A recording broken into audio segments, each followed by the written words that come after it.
Le Grand Matin Sud Radio. L'enquête de la matinée. Et donc la question du jour, un mort de Steve Maya Caniço pour vous. Est-ce un accident tragique ou un scandale? On va en débattre jusqu'à 9h30 avec vous, avec nos invités. Pour en parler, nous sommes avec David Guiraud, porte-parole jeunesse de la France Insoumise. Bonjour. Je vous demandais de bien parler dans le micro. Oui, bonjour. Voilà, merci beaucoup. Avec nous aussi Victor Lacroix, président de l'association Médiason. Bonjour. Oui, bonjour. Vous avez coordonné la création de la plainte commune des 89 personnes. C'est une des plaintes qui ont été déposées depuis donc ce drame. Et puis aussi avec nous Jean-Marc Bailleul, secrétaire général du SCSI-CFDT, le syndicat des commissaires officiers de police. Bonjour à vous. Bonjour. Alors la question du jour, c'est l'info-vérité, on revient sur ce drame, bien entendu avec cette question. Pour vous, est-ce un accident tragique ou un scandale? Mathilde Chouin, vous nous avez rejoint pour faire le point sur les réseaux sociaux. Qu'est-ce que ça donne pour le moment? Un scandale à 81%, un accident tragique à 19%. Vous êtes très nombreux à réagir sur notre compte Twitter. Pour Françoise, c'est les deux, un scandale et un accident tragique. Ni l'un ni l'autre pour Thierry, alors que Philomène se demande comment 20% des votants peuvent penser que c'est un accident. On attend vos autres réactions sur le compte Twitter de Sud Radio et vos appels au 0826 300 300. Merci Mathilde. Alors les circonstances de sa disparition à Steve Caniço restent très floues. Ce qui pose question, c'est l'intervention policière dans la nuit du 21 au 22 juin sur les quais de la Loire. Les policiers sont intervenus à 4h du matin pour demander l'arrêt de la musique qui aurait repris, et c'est là que la situation a dégénéré. 14 personnes seraient tombées à l'eau. Steve Maya Caniço était présent sur ces sound systems, ces scènes de musique électro qui avaient été installées. Il a disparu cette nuit-là, mais dans son rapport, l'IGPN, la police des polices, n'a pas pu établir de lien entre l'intervention policière d'un côté et la disparition du jeune homme. Voilà pour les faits que nous allons développer, bien entendu. Tout d'abord, Victor Lacroix, vous êtes le président de Médiason, association de musique actuelle. Vous avez porté plainte à la suite de ce drame. J'imagine que c'est une question difficile. Je vous remercie d'ailleurs d'être avec nous, mais Victor Lacroix, pour vous, la mort de Steve, c'est un accident tragique ou un scandale? Pour nous, c'est un scandale. Lors de la fête de la musique, il était impensable qu'il y ait une charge de police comme ce qui s'est passé. Et je pense pas que c'était ni le lieu ni l'endroit pour faire ceci. Pour en parler, nous sommes aussi avec Jean-Marc Bailleul. Vous avez entendu la réponse de Victor Lacroix. Pour vous, cette mort tragique, qu'est-ce que c'est? C'est un accident justement tragique ou c'est un scandale? C'est de façon tragique. À partir du moment où il y a une mort, on est policier, mais pour autant on est père de famille, donc c'est forcément tragique. Ce qui me gêne un peu, c'est dans la présentation des faits. C'est-à-dire qu'on laisse encore croire, et vous l'avez d'ailleurs fait, que les 14 personnes qui se sont retrouvées dans la Loire l'ont été après l'intervention de la police à 4h. Ce qui est totalement faux. Les pompiers le révèlent, il y a eu plusieurs fêtards qui se sont retrouvés dans la Loire. Avant, tout à fait. Il y en a un avant. Et toute la question qui se pose pour Steve, c'est que son téléphone ne borne plus à partir de 3h26, c'est-à-dire 34 minutes avant l'intervention. C'est ce que révèle le rapport de l'IGPN. La découverte du corps en aval, qui pour les Nantais forcément interpelle, puisque le courant forcément va vers descend, ne remonte pas. Ça dépend de la marée, mais pour autant il y a une question. Donc moi je veux bien les accusations de principe, qu'on mette en cause l'intervention de la police et les conditions dans lesquelles ont été organisé ce concert en bord de Loire. Je rappelle qu'à Bordeaux, il y a une quinzaine d'années, il y a 6 fêtards qui sont tombés dans la Garonne. Ça n'avait pas suscité du tout la même réaction, alors qu'il n'y avait absolument pas eu d'intervention de police. Malheureusement, dans ces fêtes, on sait très bien ce qui s'y passe et malheureusement ce qui peut arriver en marge. Donc ce qui me gêne, c'est que voilà, il y a une enquête. Effectivement, elle est confuse parce qu'il manque des éléments. Il faut qu'elle soit approfondie. Je pense que ça a le mérite d'avoir été clair. Le fait d'avoir attendu la publication du rapport IGPN, ça peut aussi troubler, puisqu'il est daté du 17 juillet, ça n'aura échappé à personne. Il y a eu 2 semaines, effectivement. Il n'était pas forcément inconcevable qu'on attende la découverte du corps. Et je pense que tout le monde, et je pense d'abord à la famille, l'attendait, parce que peut-être que l'autopsie aurait révélé, des traces qui auraient pu faire un lien de cause à effet entre l'intervention de la police et la disparition et la mort de Steve. C'est a priori pas le cas. Donc moi j'attends tous les responsables, y compris ceux qui sont sur votre plateau, d'attendre, comme l'a dit l'avocate de la famille, d'attendre les résultats de l'instruction judiciaire avant de porter des jugements, et notamment de dire que les 14 personnes se sont retrouvées à l'eau suite à l'action de la police. Ce n'est pas vrai. David Guiraud, vous êtes porte-parole jeunesse de la France Insoumise. On va trop vite en chemin quand on peut estimer qu'il y a eu peut-être des erreurs du côté de l'intervention policière qui a eu lieu. Écoutez, moi, il y a la question de l'erreur, puis il y a quand même le fait qu'effectivement, il y a 3 personnes qui visiblement seraient tombées à l'eau avant l'intervention policière, mais ça en fait toujours 12 qui sont tombées pendant. Et il y a un moment où il faut quand même qu'on se pose une question de choix de société. Est-ce que vous voulez est-ce qu'on va accepter pendant longtemps parce que moi j'ai lu le rapport de l'IGPN, pour 20 minutes de lancer de projectiles, 20 minutes pendant une fête de la musique, est-ce que vous voulez que 20 minutes de lancer de projectiles sur une fête de la musique, ça justifie l'envoi de 33 grenades lacrymogènes?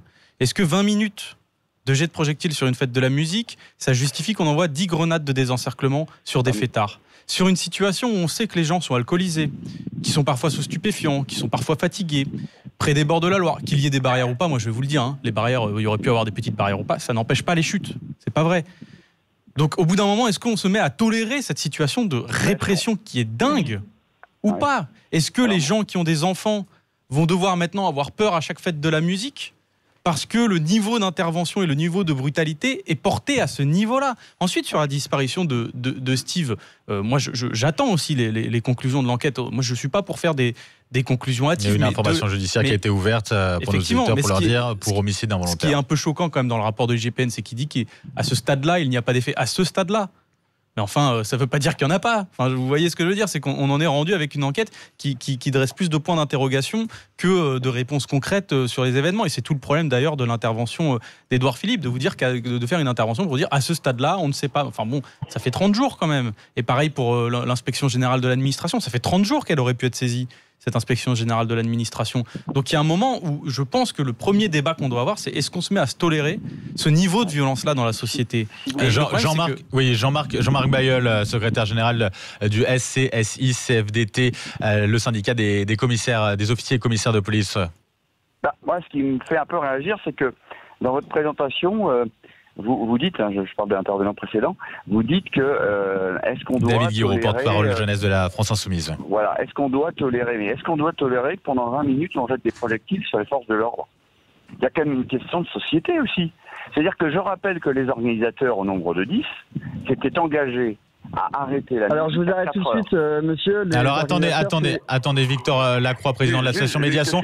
On va laisser finir Jean-Marc Bailleul et je vous donnerai la parole bien sûr juste après. Okay. Voilà. Parce que l'enquête de l'IGA va pouvoir... L'inspection générale de l'administration. Les questions, on va dire, d'organisation administrative. Moi, j'avoue, pour avoir été sur le terrain de nombreuses années, je me rappelle quand même que ça ne se fait pas à la légère et qu'à partir du moment où la mairie a mis des agents de sécurité privés à disposition des organisateurs, c'est qu'il y avait quand même un semblant d'organisation. Ce n'est pas une rave party en plein bois comme on peut assister ici ou là. Donc, la question des organisateurs qui s'étaient engagés à terminer à 4 heures, mais il est normal que la force qui représente la loi vienne dire aux organisateurs, et d'ailleurs dans les auditions, il y a des fêtards qui reconnaissent que la musique s'est arrêtée puis ensuite a repris, donc ce qui a provoqué l'intervention de la police. Mais la question c'est, j'entends qu'on tolère qu'on jette des projectiles sur les forces de l'ordre pendant 20 minutes, et ça ne justifie pas qu'on réagisse. Mais on n'est pas là pour se faire recevoir des projectiles. Il y a une inversion maintenant des règles qui paraît complètement affolante. Mais vos collègues en 2017, ils n'ont pas fait ça? Non, mais il y a eu des milliers. Non, mais en 2017, alors, on va y revenir en 2017 pour expliquer. Il y avait eu une fête comme celle-ci avec des sound systems.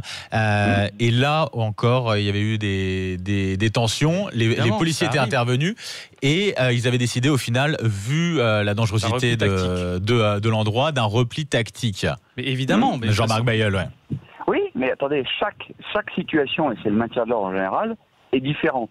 Monsieur n'y était peut-être pas, moi je n'y étais pas, et les circonstances étaient forcément différentes. Le nombre était peut-être différent, l'alcoolisation de certains participants, vous l'avez dit, sous effet d'adrone était peut-être différent, donc chaque intervention est différente. Moi, alors, ce qui était différent surtout, c'est le choix des forces de l'ordre sur place. Victor Lacroix. Victor Lacroix, président de l'association Médiation. Ce qui a été différent, surtout, c'est le choix d'intervenir et non pas de procéder à un repli tactique. Quand on voit sur les vidéos... Oui, mais ce que dit Jean-Marc Bailleul, c'est que les situations ne sont pas forcément les mêmes à l'identique. C'était différent. Je peux vous dire déjà une chose, c'était pas la même date. Avant, c'était en 2018, là, c'était en 2019. Effectivement, c'est différent. Après, ce qu'on peut voir, par contre, en vidéo, parce que nous, on nous lance des choses sans preuve. En tout cas, ce qu'on peut voir sur les vidéos, c'est qu'il y a les gens qui disent qu'il y a des personnes dans la Loire. Et là, il n'y a aucun changement de l'attitude des policiers. Ils continuent à faire preuve d'agression, d'agressivité. Et à aucun moment, ils montrent le moindre envie de porter assistance aux personnes qui sont en danger. Donc là aussi, on peut se poser une question sur quelle utilité des forces de l'ordre. Et est-ce que vous disiez tout à l'heure 20 minutes, oui, ils peuvent pas. Alors déjà, on n'a aucune preuve qu'il y a des jets de projectiles pendant 20 minutes. Et puis, s'ils sont pas capables de rester stoïques face à une situation, c'est ce que dit en tout cas le rapport de l'IGPN. Ils doivent changer absolument de métier s'ils peuvent pas supporter effectivement, là, mais faut qu'ils deviennent boulanger ou je sais pas, mais faut pas qu'ils fassent ce métier. Hein. Jean-Marc Bailleul, en tout cas, ça peut se justifier. C'est ce que dit le rapport de l'IGPN. Une intervention comme celle-ci des forces de l'ordre sur une telle situation. Ça dépend de quelle société on veut. On est dans une démocratie qui répond à des règles de déclaration de manifestation, en l'occurrence de concert. À partir du moment où des organisateurs s'engagent, c'est comme pour une manifestation, mais ils respectent l'engagement qu'ils ont pris. Ou alors, c'est pour ça que je pose la question de société, dans ce cas-là, il ne faut pas donner d'heure de fin, c'était en l'occurrence 4 heures, c'est même plutôt, mais il y avait une tolérance de la mairie et des forces de sécurité de la préfecture. Dans ce cas, on ne donne pas d'heure de fin, et puis il finit jusqu'à 7h du matin, comme les restes partis sauvages, et puis il n'y a plus de discussion. Comme les autres années. Mais ça, c'est un argument qu'on entend à chaque fois. Pardon. Éventuellement, comme les autres années. Hein. On va continuer à en parler, ne vous inquiétez pas. On est ensemble jusqu'à 9h30 pour en débattre sur cette question, l'info-vérité. Mort de Steve Mayakanisso, pour vous, est-ce un accident tragique ou un scandale? Vous votez, vous donnez votre avis sur les réseaux sociaux, sur le compte Twitter Sud Radio. Vous nous téléphonez au 0826 300 300. Avant la pub, on fait le point avec vous, Mathilde Chouin, sur les réactions pour le moment et le résultat du vote. Toujours plus de votes et ça ne bouge pas. 81% de nos auditeurs qui pensent que c'est un scandale, 19% un accident tragique. Allez, restez bien avec nous. Le débat continue avec nos invités et avec vous au 0826 300 300. 9h16. Santé, évitez de grignoter. Le Grand Matin Sud Radio. L'enquête de la matinée. Et cette enquête a un prénom, Steve. Steve, ce matin, on vous a posé la question. Selon vous, accident tragique ou scandale? Beaucoup de réactions. Il est 9h18, on continue ce débat. Benjamin Glaise, Mathilde Chouin avec nous pour nous donner peut-être la tendance. Tout à fait, on va faire un premier point, juste pour vous rappeler que nos invités présents avec nous, donc David Guiraud, porte-parole jeunesse de la France Insoumise. Victor Lacroix est aussi avec nous, président de l'association Médiation. Il a coordonné la création d'une plainte commune de 89 personnes. Et puis Jean-Marc Bailleul, secrétaire général du SCSI-CFDT, le syndicat des commissaires et des officiers de police. Mathilde Chouin, on fait un point avant de continuer le débat sur ce que disent nos auditeurs sur le compte Twitter Sud Radio. Toujours un scandale à 81%. Pamela nous dit, elle demande la démission du ministre de l'Intérieur Christophe Castaner, car pour elle, les ordres donnés ont dépassé les limites. Pour Jeff, difficile de connaître la vérité quand la police elle-même enquête sur la police. Et pour Catherine, le fait qu'Édouard Philippe, le Premier ministre, prenne la parole montre que la mort du jeune homme pose un gros problème au plus haut niveau de l'État. On a beaucoup de monde au standard qui nous appelle. On prend la direction de Nice. On retrouve Sophie qui nous a appelé au 0826 300 300. Bonjour. Oui, bonjour à tous. Alors, pour vous, c'est un scandale, vous nous dites. Oui. Moi, aujourd'hui, j'appelle déjà en tant que maman. Moi, j'ai un fils qui s'appelle Benjamin, il va avoir 24 ans à la fin du mois d'août. Voilà, c'était l'âge de Steve. Et vraiment, je suis émue et horrifiée. Vous êtes bouleversée? Par ce qui est arrivé. Ah oui, vraiment bouleversée et en colère. Et pourquoi? Et en colère. Pourquoi un scandale à ce moment-là? Parce qu'un scandale, déjà, moi, je trouve que sur les faits, on est à la fête de la musique. C'est des jeunes qui s'amusent, d'accord, ils ont dépassé d'une demi-heure ou je ne sais pas combien de temps la durée où ils devraient éteindre, mais on voit bien que la charge, enfin moi de ce que je vois sur les vidéos, en tout cas sur Internet, on voit des policiers qui sont avec des chiens, qui inondent de gaz lacrymogène dans un endroit qui est très dangereux, qui est au bord de la Loire. On n'est pas à Nice, au bord du Var, hein. On est au bord de la Loire, en pleine nuit. On sait que les jeunes, ils ont sûrement fait la fête, ils ont peut-être bu ou autre. Et là, on entend des gens crier, de dire arrêtez, on est au bord de la Loire, c'est dangereux, on va tomber. Et là, ils continuent la charge. Je veux dire, mais c'est juste pas possible, quoi. Je veux dire, il y a une disproportion dans les faits, quoi. Je veux dire, au lieu de calmer le jeu, d'être dans des escalades, enfin. Et là, on voit qu'il y a des jeunes qui vont, on les voit pas tomber, mais il y a des jeunes qui vont tomber dans la loi. C'est un fait. On les voit pas sur la vidéo. Ouais, voilà, on les voit pas. Hein. Merci Christelle Degrasse, merci pour votre Sophie Denise, pardon, pour votre réaction. Je m'en mêle les pinceaux. C'est parce qu'on va retrouver justement Christelle qui est avec nous en direct de Grasse, qui nous a appelé au 0826 300 300. Christelle, votre réaction sur cette info-vérité du jour. Alors, scandale ou accident tragique, selon vous? Bonjour. Oui, bonjour. Bonjour à tous. Mais en fait, pour moi, c'est un scandale. Je suis une maman, j'ai 50 ans, j'ai deux grands garçons qui vont aussi à la fête de la musique. Et en fait, ce qui me fait très très peur, c'est qu'en fait, les gens n'anticipent pas ce qui est en train de se passer ou ne se projettent pas. C'est-à-dire que cet événement, il aurait pu se passer n'importe où en France. Aujourd'hui, la police, moi, quand je la croise, je ne sais plus si elle est là pour me protéger ou si elle est là pour me sauter dessus parce que j'ai un t-shirt jaune ou un ballon ou je ne sais quoi, une barrette jaune. Il y a ça, c'est la première chose. La deuxième chose, c'est que si ça avait été une des filles de Christophe Castaner, je vous garantis que les gens vont retrouver dans la journée. Ah ben oui, mais c'est alors là, Christelle, on comprend votre agacement. Ah bah oui, mais pourtant c'est la vérité. Donc en fait, ce qu'il faut voir, c'est que 1 mois et demi, moi j'aurais été les parents de ce gamin. Mais je vous garantis qu'on m'aurait entendu jusqu'à l'Élysée et même au-delà dans l'espace. C'est inadmissible ce qui est en train de se passer. Christelle. Tous les enfants de France, tous les jeunes de France peuvent avoir peur quand ils font une sortie ou n'importe quoi. Et là, on trouve quoi? La mairie responsable. On cherche toujours des fusibles, toujours, mais c'est jamais la Merci Christelle. Christelle, vous nous appelez de Grasse. On va rejoindre Jean-Marc Bailleul, secrétaire général du SCSI CFDT. On entend l'émotion et puis l'agacement, l'énervement, la colère parfois de certains de nos auditeurs. Qu'est-ce que vous voulez leur dire justement par rapport à ça? L'émotion, je suis père de famille également, j'ai des filles de 21 ans, je la comprends évidemment.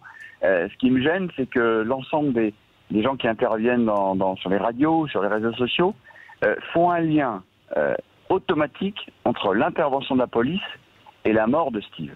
Qui n'a pas été établi, comme le dit le rapport de l'IGPN, la police de police. Il y a eu des milliers de fêtes d'événements liés à la fête de la musique depuis des années. Il y a eu des noyades à Bordeaux, j'ai dit tout à l'heure, ou d'autres événements malheureusement tragiques à l'occasion de la musique. Ça n'a jamais suscité la moindre réaction, si ce n'est l'émotion de parents disant moi j'enverrai plus mes enfants à la fête de la musique parce qu'ils boivent, ils fument, etc. Là, c'est parce qu'il y a eu une intervention de police qui reste à déterminer dans sa graduation. Le rapport et les propos du Premier ministre sont clairs là-dessus, il y a un peu de confusion, donc ça doit être précisé, mais rien ne permet d'affirmer qu'il y a un lien de cause à effet. Et c'est ça qui me gêne, c'est que oui, c'est tragique, mais malheureusement, qu'est-ce qu'on dit pour tous les autres jeunes qui meurent tous les week-ends en rentrant de boîte de nuit, alcoolisés? Alors, dans ce cas-là, c'est aussi la responsabilité des forces de police.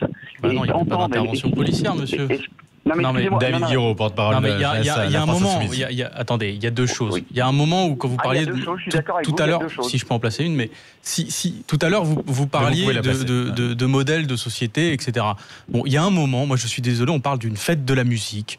En 2017, quand vos collègues ils sont intervenus et qu'ils ont décidé d'un repli tactique, la fête de la musique s'est pas terminée à 4h du matin, elle s'est terminée à 5h du matin, il a commencé à avoir dispersion de la part des gens de manière naturelle. Si vous, votre modèle de société, c'est d'accepter parce qu'il faut absolument faire que la loi s'applique dans toutes les circonstances et que les tolérer et qu'il n'y ait plus aucune tolérance ni aucune souplesse dans la société, et ce qui justifierait d'envoyer 33 grenades lacrymogènes en 20 minutes, 10 grenades de désencerclement, 12 tirs de LBD pour 20 minutes où on vous jette des canettes et des bouteilles, je suis désolé, ce n'est pas mon modèle de société, je le dis honnêtement. Et sur l'IGPN, encore une fois, l'IGPN, je sais qu'en plus, par les policiers, elle est vécue souvent comme un instrument à charge, parce que c'est vrai que sur les enquêtes de lieux communs, sur les petites enquêtes, c'est des gens très précis, très minutieux. Mais sur les sujets politiques, désolé, l'IGPN, on ne les entend jamais. Ils ont classé sans suite, comme si c'était normal d'avoir mis des lycéens à genoux à Mantes-la-Jolie. Sur l'affaire Zineb Redouane, ils n'arrivent pas à expertiser un lance-grenade. Sur Adama Traoré serait mort de tout, sauf de son intervention interpellations.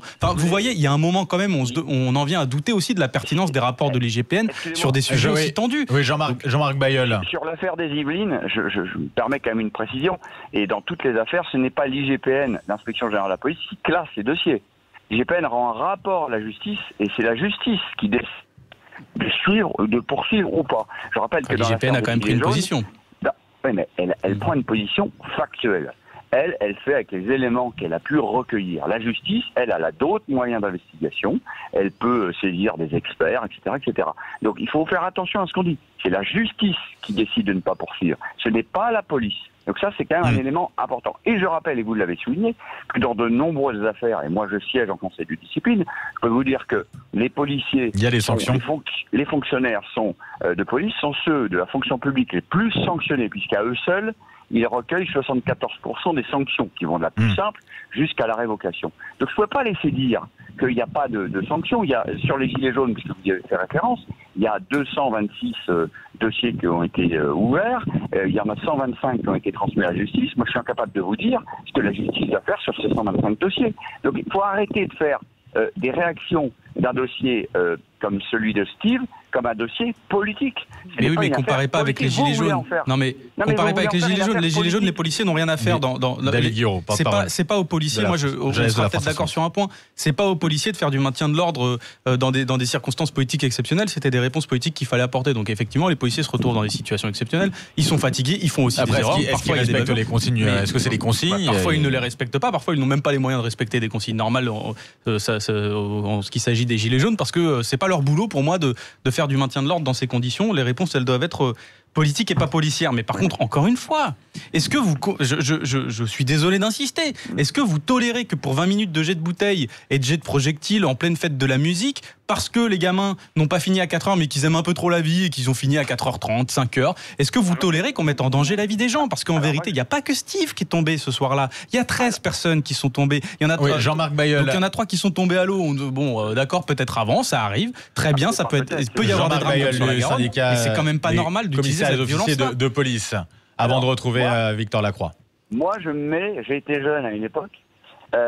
Effectivement, quand on est jeune et qu'on fait la fête, on râle quand on éteint la musique. Donc là, vis-à-vis des jeunes, répond à votre question. Je n'aurais pas compris comme jeune. Maintenant, moi, c'est aux organisateurs que je m'adresse. Quand on est organisateur, on est responsable. Et quand on s'engage à finir à 4h, on finit à 4h. Si vous dites que oui, mais c'est la fête de la musique, faut être tolérant, etc., etc. Oui, mais dans ce cas-là, on peut l'être pour tout. Non, il faut faire preuve de discernement. C'est-à-dire qu'il y a des règles. Non, mais il y a du discernement. On est au bord de l'eau. Excusez-moi, M. Bujol, si je traverse au feu rouge, est-ce que je risque de me prendre un MBD dans la tête? C'est ça la question, en fait. Non, Victor Lacroix, qu'on l'entend, président de l'association Médiation. En fait, c'est une question de proportion. Une demi-heure, ok, pour vous, c'est intolérable. Du coup, ça justifie que... Si, c'est ce que vous êtes en train de dire. En fait, c'est intolérable. On ne peut pas faire d'exception. Et du coup, ça justifie une intervention policière de cette ampleur. Mot pour mot, c'est ce que vous êtes en train de nous dire, là. Est-ce que j'ai pas dit tout à l'heure Jean-Marc Bailleul. La vraie question, c'était... Et on va conclure sur ce débat. Si on estime que dans ce genre de manifestation, il faut de la souplesse, dans ce cas-là, qu'on ne prenne pas des décisions administratives et municipales et d'organisation, de dire on arrête. Les policiers, ils sont là pour faire arrêter, pour faire, exécuter une décision. Avec discernement, monsieur. Avec discernement. Oui, mais avec discernement. C'est-à-dire que quand il y a des gens à côté de l'eau, on fait preuve de discernement. Ce sont vos collègues qui disent ça, c'est pas moi. Quand vous avez des syndicalistes de forces ouvrières qui disent le commissaire fait pas preuve de discernement, je suis désolé, il faut l'entendre. Vous êtes en train de cibler individuellement une réaction hiérarchique. Moi, je vous parle d'une réaction collective. À partir du moment où on estime dès le début qu'il faut être tolérant, etc., qu'on ne mette pas les policiers dans une situation quand même un peu paradoxale, où pendant 20 minutes, parce qu'ils sont là en attente, les CRS, je rappelle, ils étaient en réserve, ils ne sont pas venus tout de suite. Pourquoi on accepte qu'on les caillasse pendant 20 minutes? Vous attendez les CRS pour une intervention, mais vous ne dégagez pas une centaine de personnes à 10. On restera sur cette question. Vous n'avez pas les effectifs pour le faire. Effectivement, et sur ce point, Victor Lacroix, c'est ce que vous dites, et on va rester là. Vous, c'est plutôt la mairie et la préfecture que vous visez. Non, moi je dis que... Si, c'est ce que je venais de dire. En fait, je veux dire les organisateurs, c'est la mairie. C'est l'organisateur. Et on va suivre. Merci. Merci à vous, Jean-Marc Bayle. Il faut tirer un enseignement de tout cela. Et les genres de manifestations en bordure de fleuve, que ça soit à Nantes ou ailleurs. Et ça sera le mot de la fin. Merci à vous. Merci d'avoir été présent pour ce débat. Je le rappelle, David Guiraud, porte-parole jeunesse de la France Insoumise, Victor Lacroix, président de l'association Médiation. Merci d'avoir été avec nous. Jean-Marc Bailleul, secrétaire général du SI pour CFDT. Merci d'avoir été avec nous. On fait un dernier point juste rapidement sur le résultat de ce débat très animé, Mathilde. Très animé, mais qui n'a quasiment pas bougé. 82% pensent que c'est un scandale, 18% un accident tragique. Merci beaucoup à vous, merci à nos intervenants, merci à ceux qui nous ont appelés, à nos auditeurs qui ont beaucoup réagi ce matin. Et à suivre dans un instant, Mathilde Chouin reste avec nous, on en parle et elle aussi, elle nous promet qu'il va y avoir de l'animation et du bruit.